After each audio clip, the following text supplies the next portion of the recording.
La señora en el espejo, Virginia Woolf.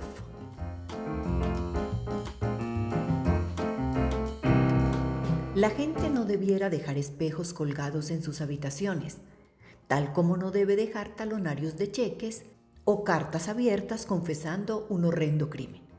En aquella tarde de verano, una no podía dejar de mirar el alargado espejo que colgaba allí, fuera, en el vestíbulo.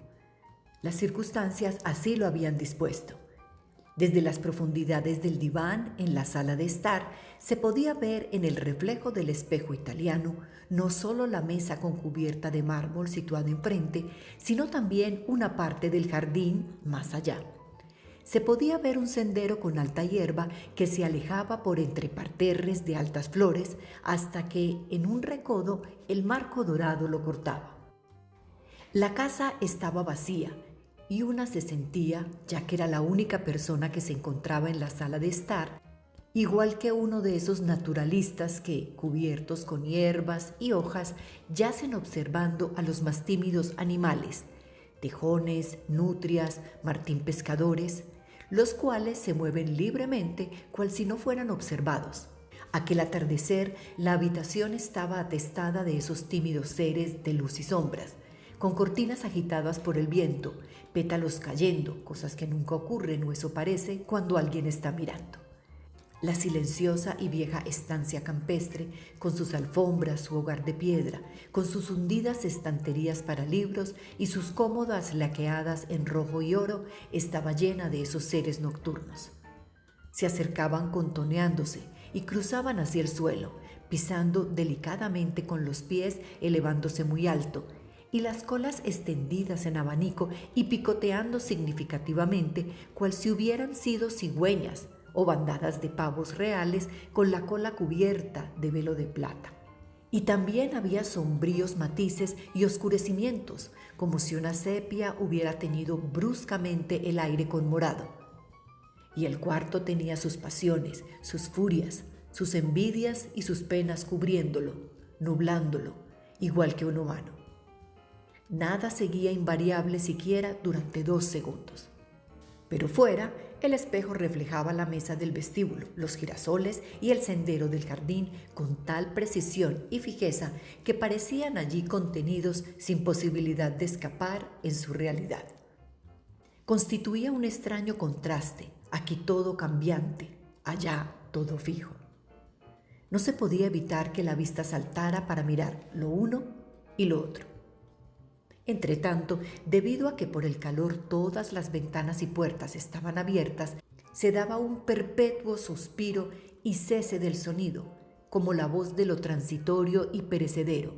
Parecía yendo y viniendo como el aliento humano, en tanto que en el espejo las cosas habían dejado de alentar y se estaban quietas, en trance de inmortalidad. Hacía media hora que la dueña de la casa, Isabella Tyson, se había alejado por el sendero con su fino vestido de verano, un cesto de brazo, y había desaparecido, cortada por el marco dorado del espejo. Cabía presumir que había ido al jardín bajo para coger flores, o cual parecía más natural suponer, a coger algo leve, fantástico, con hojas, con lánguidos arrastres, como magnolias, o uno de esos elegantes haces de enredaderas que se retuercen sobre sí mismas contra feos muros y ofrecen aquí y allá el estallido de sus flores blancas y violetas. Parecía más propio de Isabela el fantástico y trémulo de las enredaderas que el erecto áster o la almidonada cinia, o incluso sus propias rosas ardientes encendidas como lámparas en lo alto de sus tallos. Esta comparación indicaba cuán poco, a pesar de los años transcurridos, una sabía de Isabela, por cuanto es imposible que una mujer de carne y hueso, sea quien sea, de unos 55 o 60 años, sea realmente un ramo o un zarcillo. Estas comparaciones son peor que estériles y superficiales, son incluso crueles, por cuanto se interponen como el mismo convóbulo temblorosas entre los ojos y la verdad. Debe haber verdad, debe haber un muro. Sin embargo, no dejaba de ser raro que después de haberla conocido durante tantos años, una no pudiera decir la verdad acerca de lo que Isabela era.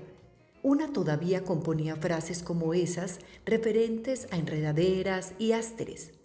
En cuanto a los hechos, no cabía dudar de que era solterona, rica, que había comprado esta casa y que había adquirido con sus propias manos, a menudo en los más oscuros rincones del mundo y con grandes riesgos de venenosas picadas y orientales enfermedades, las alfombras, las sillas y los armarios que ahora vivían su nocturna vida ante los ojos de una. A veces parecía que estos objetos supieran acerca de ella más de lo que nosotros, que nos sentábamos en ellos, escribíamos en ellos y caminábamos tan cuidadosamente sobre ellos, teníamos derecho a saber. En cada uno de aquellos muebles había un gran número de cajoncitos y cada cajoncito, con casi total certeza, guardaba cartas atadas con cintas en arqueados lazos, cubiertas con tallos de espliego y pétalos de rosa.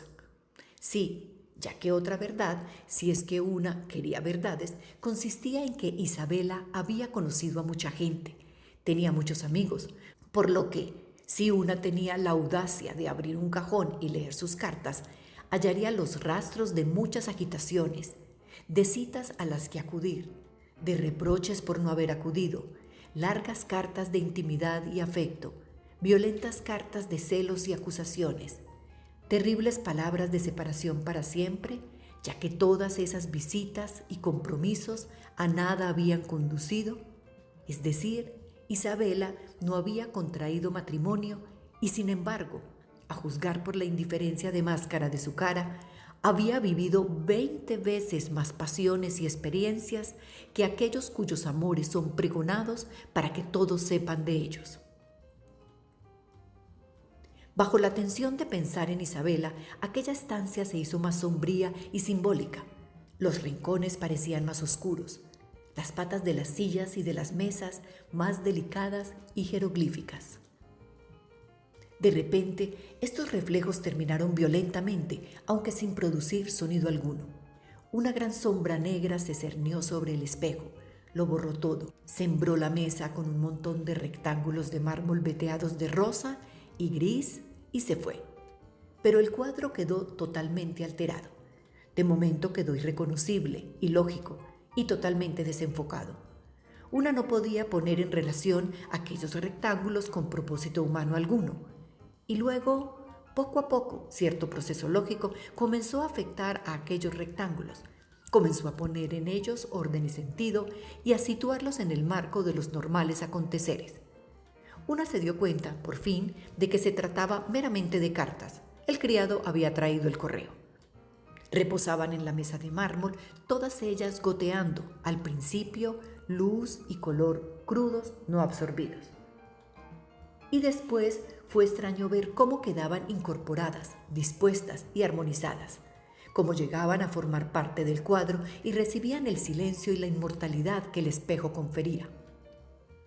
Allí reposaban revestidas de una nueva realidad y un nuevo significado, y dotadas también de más peso, de modo que parecía se necesitara un escoplo para separarlas de la mesa.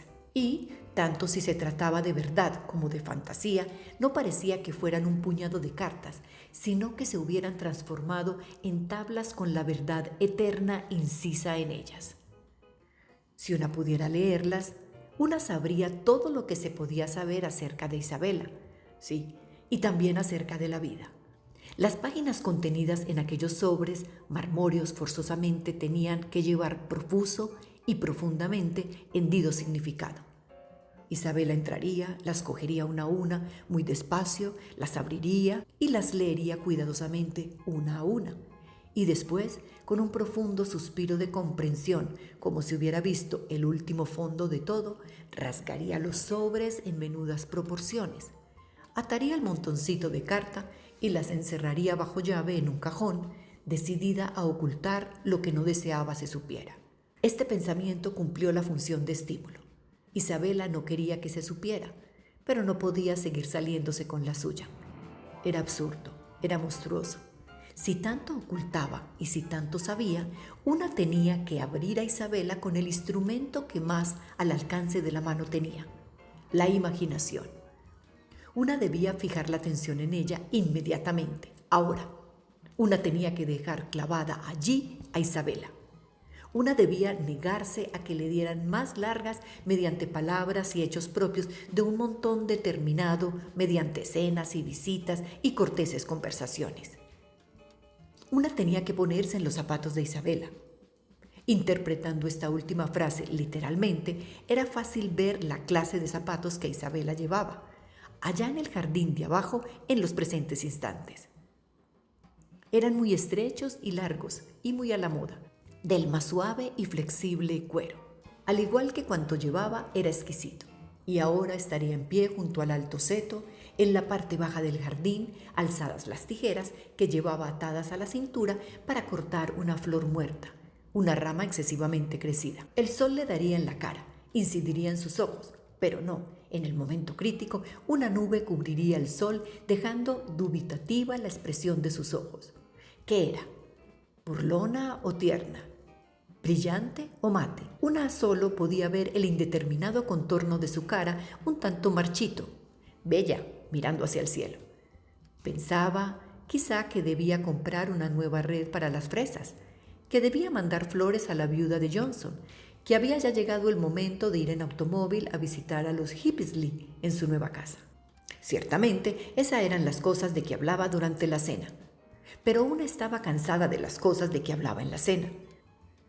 Era su profundo estado de ser lo que una quería aprehender y verter en palabras, aquel estado que es a la mente lo que la respiración es al cuerpo, lo que se llama felicidad o desdicha. Al mencionar estas palabras quedó patente sin duda que forzosamente Isabela tenía que ser feliz. Era rica, era distinguida, tenía muchos amigos, viajaba y compraba alfombras en Turquía y cerámica azul en Persia. Avenidas de placer se abrían hacia allí y allá, desde el lugar en que ahora se encontraba con las tijeras alzadas para cortar temblorosas ramas, mientras las nubes con calidad de encaje velaban su cara. Y aquí, con un rápido movimiento de las tijeras, cortó un haz de magnolias que cayeron al suelo. En el momento de la caída se hizo sin la menor duda más luz, y una pudo penetrar un poco más en su ser. Su mente rebosaba ternura y remordimiento. Cortar una rama en exceso crecida la entristecía debido a que otrora vivió y amó la vida. Sí, y al mismo tiempo la caída de la rama le revelaba que también ella debía morir, y la trivialidad y carácter perecedero de las cosas. Y una vez más, asumiendo ese pensamiento, con su automático sentido común, pensó que la vida la había tratado bien, e incluso teniendo en cuenta que también tendría que caer, sería para yacer en la tierra e incorporarse suavemente a las raíces de las violetas. Y así estaba, en pie, pensando, sin dar precisión a pensamiento alguno, por cuanto era una de esas reticentes personas cuya mente retiene el pensamiento envuelto en nubes de silencio, rebosaba pensamientos. Su mente era como su cuarto, en donde las luces avanzaban y retrocedían. Avanzaban haciendo piruetas y contoneándose y pisando delicadamente. Abrían en abanico la cola, a picotazos se abrían camino, y entonces todo su ser quedaba impregnado, lo mismo que el cuarto, de una nube de cierto profundo conocimiento, de un arrepentimiento no dicho, y entonces quedaba toda ella repleta de cajoncitos cerrados bajo llave, llenos de cartas, igual que sus canteranos.